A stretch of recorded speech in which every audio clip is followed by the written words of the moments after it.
Hello everyone, back to my channel Rina Biswas ব্লগে তোমাদের সবাইকে স্বাগত জানাই। তো আমি বিকালবেলাতে এসেছি ছাদে। আজকে তোমাদের সঙ্গে 3টে গোলাপ শেয়ার করবো আমার নতুন গাছে। চলো দেখতে থাকো।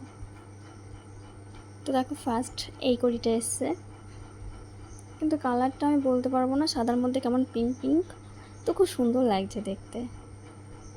দেখো, যেন আমি ভেবেছিলাম আমার অরেঞ্জ কালারের গোলাপটা না মরে গেছে, কিন্তু আমি ভাবিনি যে আমার অরেঞ্জ কালারের গোলাপটা আছে। তো তোমাদের সঙ্গে সেটা দেখাই। দেখো, অরেঞ্জ কালারের গোলাপের কড়ি। এ দেখো, নতুন গাছ আর একটা গোলাপ এসছে, সেটা তোমাদের সঙ্গে পরে শেয়ার করবো। তো আগে এই দুটো দেখো, এটা সাদা কালার, এটা অরেঞ্জ কালার। দেখো, ক্যামেরাতে এত ভালো বোঝা যাচ্ছে না, কিন্তু পুরো অরেঞ্জ কালার ওটা। আমার নতুন গাছে গোলাপ এসছে, কি মজা। দেখো দেখো ফুলগুলো। তোমাদের এরকম কার কার আমার মতন একটু পাগলামি আছে, যে গাছ লাগাতে খুব ভালোবাসো, ফুলগুলোকে খুব ভালোবাসো। দেখো, এটা পুরো অরেঞ্জ কালার, আর এই দেখো সাদা কালার। সিরিয়াস, আমি তো পুরো কান্নাই করে দিয়েছিলাম যে আমার অরেঞ্জ কালার গোলাপটা হয়তো মারাই গেছে, কিন্তু না। দেখো গোলাপটা কি সুন্দর লাগছে।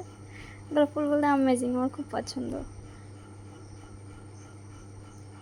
তো আরও 3টে গাছে করিয়ে এসছে, সেগুলো এখনও ফোটেনি। যখন ফুটবে তোমাদের সঙ্গে শেয়ার করবো। তো আমার ব্লগটা আমি এখানে শেষ করছি। নেক্সট ব্লগে তোমাদের সঙ্গে আবার দেখা হচ্ছে।